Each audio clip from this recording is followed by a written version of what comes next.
বিসমিল্লাহির রহমানির রহিম। আসসালামু আলাইকুম। আমরা গত ক্লাসে শেয়ার ইস্যুর ক্লাস নাম্বার 1 আমরা করছিলাম। সেই জায়গায় আমরা শুধুমাত্র ওই ক্লাসের বেসিকটা আমরা শিখছি। তো আমরা বলছিলাম যে আমরা পরবর্তী ক্লাসে আমরা এই চ্যাপ্টারে জাবেদাটা সলভ করব, আর যদি আমরা জাবেদাটা ভালোভাবে সলভ করতে পারি সেক্ষেত্রে আমরা ক নাম্বার আর গ নাম্বারটা খুব ইজিলি আমরা সলভ করতে পারবো। তো আমাদের কাজ হচ্ছে এই ক্লাসের আজকে আমরা জাবেদাটা শিখব। এই জাবেদাটা আমরা কিভাবে সলভ করব বা আমাদের কোথায় কিভাবে সলভ করতে লাগবে বা আমাদের কাজটা কি, আমরা আজকে এটা খুব ভালো মতো বুঝাই দিব। তো আমরা যারা ক্লাসের মধ্যে আছি বা আমরা যারা ভিডিওটা দেখব বা দেখতেছি, তোমরা অনুগ্রহপূর্বক এই ক্লাসটা খুব মনোযোগ সহকারে করবা। তোমরা যদি এই জাবেদাটা সলভ করতে পারো সেক্ষেত্রে খুব ইজিলি তোমরা এই জায়গা থেকে 10 মার্ক তুলতে পারবা। তো আমাদের এই জাবেদাটার ক্ষেত্রে আমরা মনে রাখবো যে এই জায়গায় আমি জাবেদা লিখছি হচ্ছে 5টা টোটাল। এখান থেকে হচ্ছে 1 নাম্বার, 2 নাম্বার, 3 নাম্বার, আর একটা হচ্ছে আমাদের 4 নাম্বার, আর হচ্ছে 5 নাম্বার। তো এখন কথা হচ্ছে পরীক্ষার সময় এই 5টা জার্নাল নাও দিতে পারে, পরীক্ষার সময় মেবি 4টা আসতে পারে বা 3টাও আসতে পারে। তো আমরা প্রত্যেকটা জার্নালে খুব ভালোভাবে শিখবো বা জাবেদা ভালোভাবে শিখবো। এই জাবেদাগুলো যে কোনোটাই পরীক্ষায় আসুক না কেন আমরা যেন এটা অ্যান্সার করতে পারি, সেইভাবে আমরা প্রিপারেশনটা নিয়ে যাব। তো এখন কথা হচ্ছে আমাদের এই জায়গায় একটু আমাদের বেসিক মাথার মধ্যে রাখতে লাগবে, সেটা হচ্ছে যেহেতু এটা যৌথ মূলধনির একটা ব্যবসায়, তো কোম্পানি রিলেটেড, তো এর টোটাল কার্যক্রম টোটাল লেনদেন, সকল টাকার লেনদেনগুলো ব্যাংক সম্পাদন করে। তো এখন আমি গত ক্লাসে যেগুলো তোমাদেরকে পড়াইছিলাম ওই জিনিসটা আমরা একটু আবার বের করব, বের করে এইটার সাথে ওই জিনিসগুলো আমরা সামঞ্জস্য রেখে তারপরে পড়াগুলো পড়বো। তো এখন আমরা আগে ফার্স্ট টাইম জাবেদাগুলো একটু দেখি। তো আমাদের 1 নাম্বার জাবেদা হচ্ছে যে ব্যাংক হিসাব ডেবিট, আর এটা হচ্ছে শেয়ার আবেদন ক্রেডিট। এই জাবেদাগুলো আমাদের ফার্স্ট টাইম থেকে আমাদেরকে একটু ভালো মতো বুঝে মুখস্থ রাখতে লাগবে, আর আমাদের কোন জায়গায় কীভাবে টাকাগুলো বের করব সেটা একটু ভালো মতো খেয়াল করতে লাগবে। তো এখন 1 নাম্বার জাবেদা হচ্ছে ব্যাংক হিসাব ডেবিট, শেয়ার আবেদন ক্রেডিট। তো আমাদের এই জায়গায় আমরা কোন ধরনের টাকা কোন টাইপের টাকাগুলো এখানে বসাবো, সো আমাদের এই জিনিসটা একটু মাথায় রাখতে লাগবে। এই জায়গায় আমি বলছিলাম যে ফাইনালি যতগুলো শেয়ার পাওয়া যাবে, আমরা পূর্বের ম্যাথে ফাইনাল শেয়ার বলে দিছিলাম আর হচ্ছে প্রকৃত শেয়ার বলে দিছিলাম। তো এই জায়গায় তো আমাদের ফাইনাল শেয়ারের পরিমাণগুলো বসবে। ফাইনাল বলতে বোঝাচ্ছে যে আমাদের পূর্বের ম্যাথে ছিল আমরা 1 লাখ শেয়ার নিয়ে বিজনেস শুরু করছিলাম, ঠিক আছে। আর এই জায়গার ক্ষেত্রে আমরা 1 লাখ শেয়ার নিয়ে বিজনেস শুরু করছিলাম, আমরা 60,000 শেয়ার বিক্রি করার জন্য প্ল্যান করছিলাম, যেটা ছিল কি ইস্যুকৃত শেয়ারের পরিমাণ, আর এই জায়গায় ছিল বিলি ও আদায়কৃত, অর্থাৎ আমরা ফাইনালি যে শেয়ারটা সেল করব সেটাকে আমাদের বিলিকৃত বা হচ্ছে ফাইনাল শেয়ার আমরা বলতে পারি, বা এটা হচ্ছে আমাদের প্রকৃত শেয়ার, ঠিক আছে। তো আমাদের ম্যাথ করতে হবে এই 60,000কে নিয়ে, তাহলে আমাদের ওই জায়গায় ফাইনাল শেয়ারের মান হবে কত 60,000। আর যদি এইটাকে নিয়ে ম্যাথ করতাম তাহলে আমাদের শেয়ার হইতো কত, ওই জায়গায় হইতো ফাইনাল শেয়ারের মান হচ্ছে 50,000। কিন্তু এইটার ক্ষেত্রে একটু আমাদের ঝামেলা হইতে পারে, সেটা হচ্ছে যে আমাদের শেয়ারের বাজেট ছিল 60, বাট আমরা শেয়ারের আবেদন পাইলাম হচ্ছে কত 70। তাহলে এই জায়গায় 70 হচ্ছে ফাইনাল শেয়ার, আর আমাদের প্রকৃত শেয়ারের মান হচ্ছে কত 60। তাহলে আমরা যখন 1 নাম্বার জাবেদাটা দিব যে ব্যাংক হিসাব ডেবিট, শেয়ার আবেদন ক্রেডিট, সেক্ষেত্রে আমরা ফাইনাল শেয়ারের মানটাকে নিয়ে ম্যাথ করব। আর এই যে 60,000 শেয়ার, এই 60,000 শেয়ারটা হচ্ছে আমাদের প্রকৃত শেয়ারের পরিমাণ, এটা শুধুমাত্র শেয়ার মূলধনই আমাদের বসবে। আমি তোমাদেরকে জাস্ট বুঝাই দিচ্ছি, তোমরা একটু ভালো মতো দেখো। এখন কথা হচ্ছে আমাদের 1 নাম্বার জাবেদাটা হচ্ছে ফাইনালি যতগুলো শেয়ার পাওয়া যাবে, অর্থাৎ আমরা যতগুলো শেয়ার নিয়ে আমরা কাজ করব সেগুলোর পরিমাণটা এখানে বসবে গুণন শেয়ার প্রতি মূল্য, অর্থাৎ প্রত্যেকটা শেয়ারের দাম দেওয়া থাকবে ওই টাকাটাই বসবে।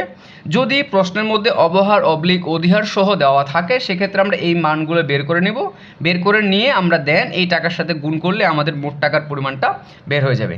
তাহলে ব্যাংক হিসাব ডেবিট, শেয়ার আবেদন ক্রেডিট, ডেবিটেও যে টাকাটা বসবে ক্রেডিটেও সেম টাকাটাই বসবে।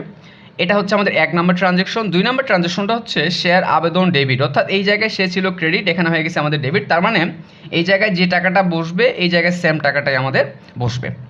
তো এখন কথা হচ্ছে আমরা আগে জাবেদাটা পড়ি, তারপরে আমি বলে দেবো যে আসলে এটা কীভাবে কাজ করতে লাগবে। 2 নাম্বার জাবেদা হচ্ছে শেয়ার অবহার হিসাব ডেবিট। তাহলে মনে রাখবো আমরা এই প্রশ্নে শেয়ার অবহারের পরিমাণটা যদি আমরা বের করতে চাই 100% শেয়ারের প্রকৃত সংখ্যাটা এখানে বসবে।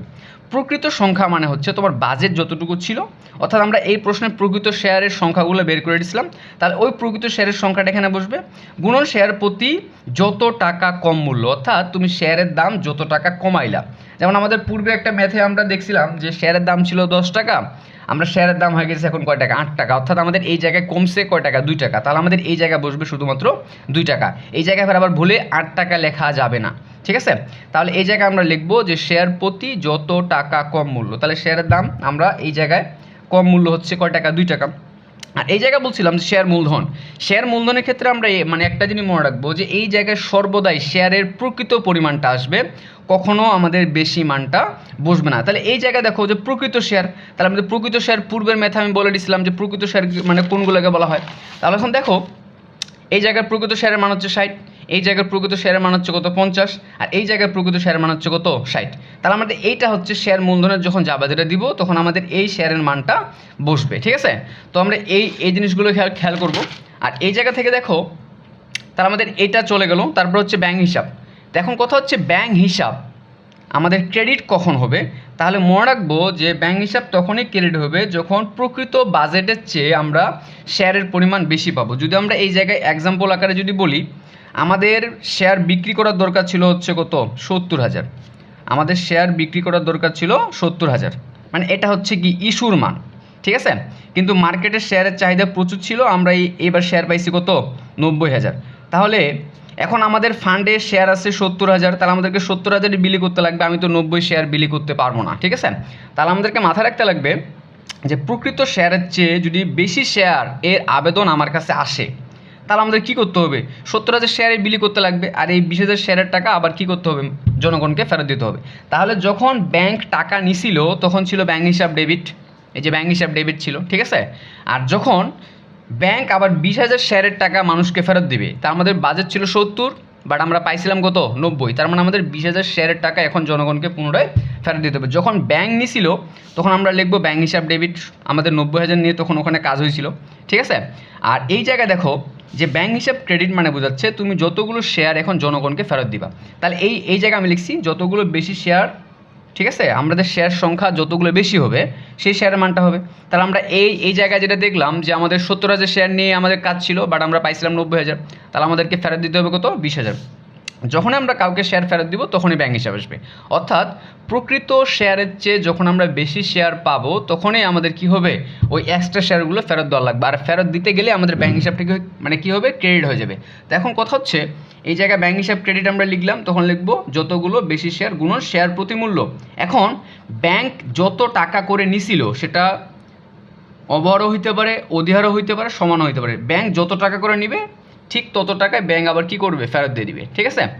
আর পরেরটা হচ্ছে শেয়ার অধিহার হচ্ছে ক্রেডিট। তো এখন অধিহারের মানটা বের করার ক্ষেত্রে আমাদেরকে মনে রাখতে লাগবে যে আমাদের প্রকৃত শেয়ারের মান তো আমরা জানি যে প্রকৃত শেয়ার কোনটাকে বলা হয়, ইন্টু শেয়ার প্রতি যত টাকা বেশি মূল্য, অর্থাৎ এই জায়গায় ছিল আমাদের কম মূল্য, এই জায়গা হচ্ছে বেশি মূল্য। আমরা যেমন বলছিলাম যে শেয়ারের দাম ছিল 10 টাকা, এখন হয়ে গেছে তোমার 13 টাকা, তাহলে বাড়ছে কত টাকা, 3 টাকা। তাহলে এই জায়গায় আমরা লিখবো হচ্ছে 3 টাকা, ঠিক আছে। এটা হচ্ছে আমাদের 2 নম্বর ট্রানজ্যাকশন। আর 3 নম্বরটা হচ্ছে আমাদের অবলেখকের দস্তুরি বা কমিশন হিসাব ডেবিট, আর হচ্ছে শেয়ার মূলধন বা হচ্ছে ব্যাংক হিসাব ক্রেডিট। এটা আমরা ম্যাথ করার ক্ষেত্রে বুঝাই দেবো। এখন কথা হচ্ছে এই জায়গায় আমরা কীভাবে বুঝবো যে আমরা শেয়ার মূলধন লিখবো না ব্যাংক লিখবো। এখন এই যে আমাদের শেয়ারের লেনদেনগুলো হচ্ছে এই জায়গায় থার্ড পার্টি আকারে একজন কাজ করে, যেটাকে আমরা শুদ্ধ ভাষায় যদি বলি সেটাকে আমরা দালাল বলি, মানে কমিশন দেওয়া হয় থার্ড পার্টিকে। তখন কথা হচ্ছে এই থার্ড পার্টিকে যদি আমরা ডিরেক্টলি টাকা দিই শেয়ার প্রতি, সাসেজ আমরা যদি বলি যে আমরা থার্ড পার্টিকে বললাম যে আপনি যদি আমার 50,000 শেয়ারটা সেল করে দিতে পারেন, 50,000 শেয়ার সেল করে দিতে পারেন, তাহলে আপনাকে আমরা শেয়ার প্রতি 1 টাকা করে আপনাকে কমিশন দিব। তার মানে আমরা ওকে টাকা দিলাম কত 50,000। তাহলে যদি আমরা ওকে টাকা দিই তাহলে আমরা লিখবো ব্যাংক হিসাব ক্রেডিট, এইটা আসতে পারে। বা শেয়ার মূলধনটা কখন আসবে, ওকে যদি আমরা বলি যে আপনি যদি আমার 50,000 শেয়ার সেল করে দিতে পারেন তাহলে আপনাকে আমরা 5,000 শেয়ার দেবো।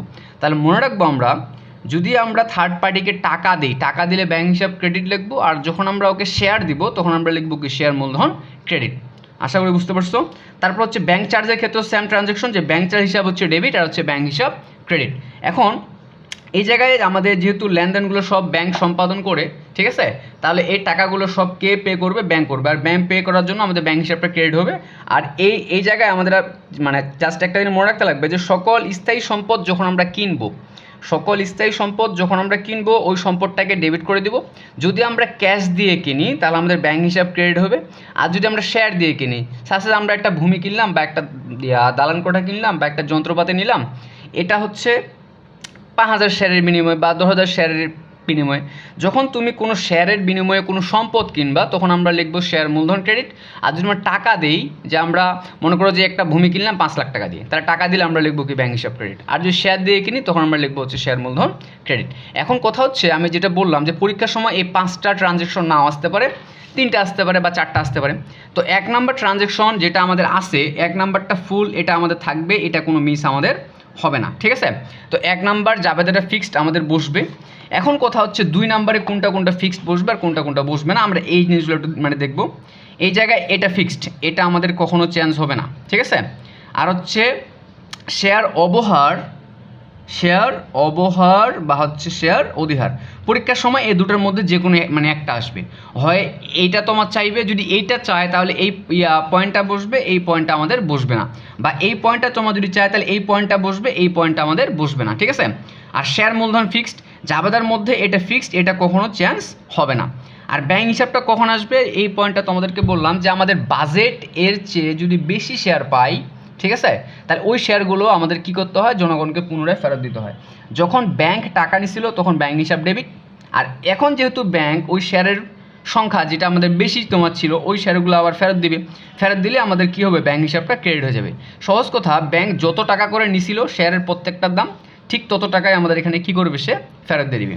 আর এই পয়েন্টগুলো তো বুঝলাম। পরীক্ষার সময় 3, 4, 5 এই জায়গা থেকে 3 নাম্বারটা আর 4 নাম্বারটা 5 নাম্বারটা এই তিনটার মধ্যে থেকে যে কোনো দুইটা আসতে পারে বা একটাও আসতে পারে, এটা কোনো নির্দিষ্ট বাধ্যবাধকতা নাই। তারা যদি প্রশ্ন সহজ করে তাহলে সেক্ষেত্রে আমাদের 3টা জার্নাল দিয়ে ম্যাথ শেষ হতে পারে। আর যদি প্রশ্ন আমাদের কঠিন করে তাহলে সেক্ষেত্রে আমাদের 4টা জার্নাল আসতে পারে বা 5টাও আসতে পারে। তো এখন আমার কথা হচ্ছে এই জাবেদাগুলো তোমরা বাসায় খুব সুন্দরভাবে মুখস্থ করবা। মুখস্থ করার পর বিশেষ করে এই বেসিকগুলো একটু মাথার মধ্যে আমাদেরকে রাখতে লাগবে। যদি কেউ এই বেসিকগুলো মাথার মধ্যে রাখতে পারে তাহলে খুব সহজেই আমরা এই জায়গা থেকে 10 মার্ক তুলতে পারবো। আশা করি তোমরা মানে জিনিসগুলো বুঝতে পারছো। আর যদি কারো কোনো ধরনের সমস্যা থাকে যে আমি এই জিনিসগুলো বুঝতেছি না, আমাদের হোয়াটসঅ্যাপ নাম্বার দেওয়া থাকবে, আমাদের ফেসবুকের পেজ থাকবে, আবার ইউটিউবে আমাদের ভিডিওগুলো আপলোড করা তোমার থাকবে। যদি কারো কোনো সমস্যা থাকে আমরা এই জায়গা থেকে কমেন্ট করব বা আমরা হোয়াটসঅ্যাপ নাম্বারে যোগাযোগ করব। তো এই ক্লাসটা আপনারা একটু কাইন্ডলি বারবার দেখবেন। এইটার করার পর আমরা ডিরেক্টলি ম্যাথে হিট করব। তো এটা যদি আমরা কী বলে, আমাদের প্রথম ক্লাস ছিল একটা বেসিকের উপরে, ওইটা যদি আমরা ভালো করে বুঝি আর যে জাবেদাটা বুঝি, তাহলে সেক্ষেত্রে প্রথম ক্লাসের যে বেসিকটা দেওয়া হয়েছিল ওইটা বুঝতে পারলেই আমাদের এই জাবেদাটা আমরা খুব সহজেই সলভ করতে পারবো, আমাদের জাবেদা গ নাম্বারে আসবে, ঠিক আছে। আর আমরা যদি গ নাম্বারটা সলভ করতে পারি তাহলে আমরা গ নাম্বার তো না, খ নাম্বার যদি আমরা সলভ করতে পারি, দ্যাট মিনস জাবেদা যদি সলভ করতে পারি, সেক্ষেত্রে আমাদের ক নাম্বারটা খুব সহজেই সলভ করতে পারবো। আমি মানে তোমাদেরকে দেখাই দিব যে কীভাবে এটা সলভ করতে লাগবে। যদি জাবেদা সলভ করতে পারি তাহলে আমাদের ক নাম্বারটা খুব সহজেই সলভ হবে। আর আমরা যদি খ নাম্বারটা পারি তাহলে আমরা গ নাম্বারও খুব ইজিলি সলভ করতে পারবো। তো এখন কথা হচ্ছে তোমরা বাসায় কাইন্ডলি এই ক্লাসটা বারবার একটু দেখবা, রিপিট করবা। যদি কারো কোনো সমস্যা থেকে থাকে তাহলে তোমরা আমার সাথে যোগাযোগ করবা, আমি আমার জায়গা থেকে যতটুকু পারবো তোমাদের সহযোগিতা করব। সেই সাথে তোমরা যারা আমার ক্লাসটা দেখলা, আমার একটা রিকোয়েস্ট থাকবে, তোমরা তোমাদের ফ্রেন্ড সার্কেল যারা আছে তাদেরকে এই ক্লাসটা একটু মেনশন করে দিবা। মানে তোমাদের মাধ্যমে যদি কারো মানে উপকার হয় সেক্ষেত্রে তো কারো কোনো লস হচ্ছে না, ঠিক আছে। তো আমরা মানে এই ক্লাসটা একটু শেয়ার করে দিব। আর আমাদের পরবর্তী ক্লাসটা হবে আমরা একটা ম্যাথ করব, জাস্ট এই একটা ম্যাথের মধ্যে আমরা A to Z বেসিক আমরা মানে শিখতে পারবো। একটা ম্যাথের মধ্যে আমাদের সম্পূর্ণ চ্যাপ্টারের ম্যাথগুলো আমরা ইজিলি সলভ করতে পারবো। সো আমরা পরবর্তী ক্লাসের জন্য আমরা একটু মানে থাকবো যে আমরা ক্লাসটা নিব খুব শীঘ্রই। তো আমি ক্লাসটা আপলোড করব খুব তাড়াতাড়ি।